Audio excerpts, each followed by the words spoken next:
Hamas named its Gaza leader Yahya Sinwar as its new political bureau chief.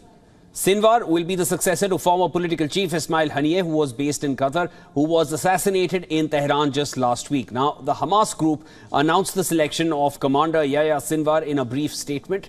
Sinwar is viewed as the mastermind behind the October 7th attack on Israel by Hamas, in which more than 1,100 people were killed and over 200 were taken captive. Since then, he has gone largely unseen. The architect of the attack has been in hiding in Gaza, defying Israeli attempts to kill him. Sinwar was born in a refugee camp in the southern Gaza city of Khan Yunis. He became the leader of Hamas in the Gaza Strip in 2017. But his appointment to the top post now comes as an indicator of the position that Gaza holds in the group's political vision.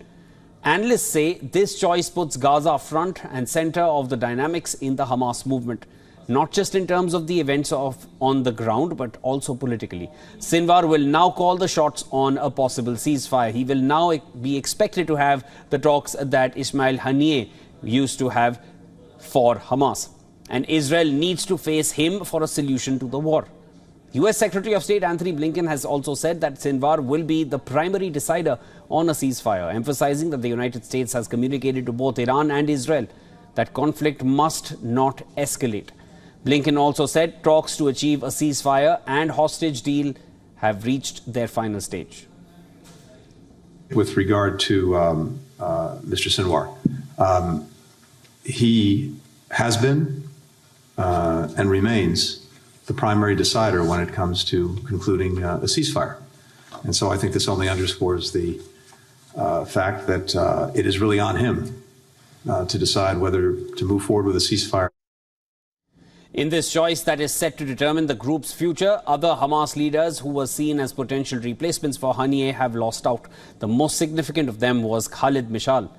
The former leader led Hamas for 13 years from outside the Palestinian territories until passing the baton to Haniyeh in 2017, who was also outside Gaza.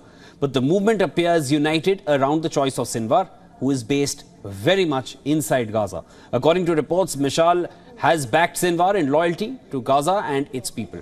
Lebanon's Hezbollah group has also welcomed Sinwar's appointment, calling it a strong message to Israel and the US.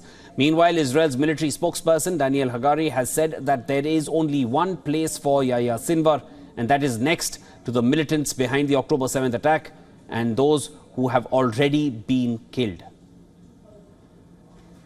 Yahya Sinwar is an archi-terrorist responsible for one of the most horrible terror acts in history, the 7th of October. There is only one place for Yahya Sinwar. It's next to Muhammad Def, next to Randur, next to Ayman Nofel, next to all the terrorists that were responsible for the 7th of October. This is the only place we are planning for Yahya Sinwar. Amid Sinwar's appointment, Israel not only continued with its warnings but also its offensive. In Deir al-Balah, central Gaza, 3 Israeli missiles hit near a mosque, wounding dozens of people. Residents said Israeli tank shelling also continued overnight in Burej, Al-Maghazi and Nusayrat. Israeli military said its forces killed 45 Palestinian fighters in Gaza over the past day.